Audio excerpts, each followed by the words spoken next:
cứ chừng tàu băng tô ốt lệ ổn đồng băng gió băng mỏ chú cho hát cho cứ một sát cái sát rong chừng cái trong cái to cái chế cái gì là thọ cho ai chỉ một lần chỉ thọ được chỉ tu hát thọ luôn tu hát thọ văn chỉ phong chỉ có một dòng bố cho mẹ cho lên cho tu của những chi chỉ cái nó bao nhiêu dòng. I want to say a few words in English.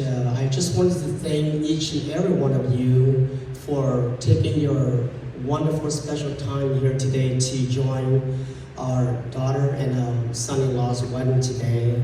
From the bottom of our heart, we much appreciate it so much.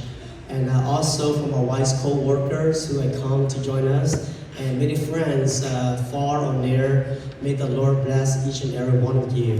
Thank you so much. And see, don't go your happy to truck inside the vault. Lúc đó trong xa hạt văn chữ tao cho mẹ lúc xí sầu nó mình nên ok. Do sư mong thì mới xin trả tao. Em bé ổn nên chỉ lưu lên mà.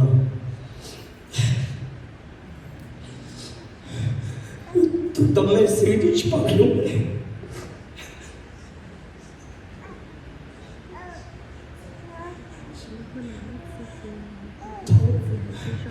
Thằng anh chỉ phụ công một chú mẹ.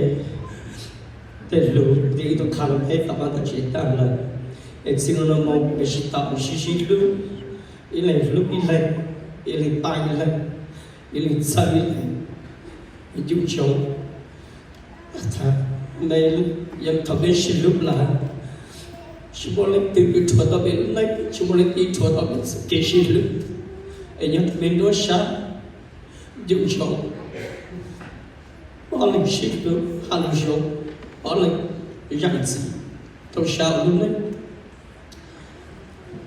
phụng ý lúc trong đấy thọ chữ thọ văn chữ cho biết sự ok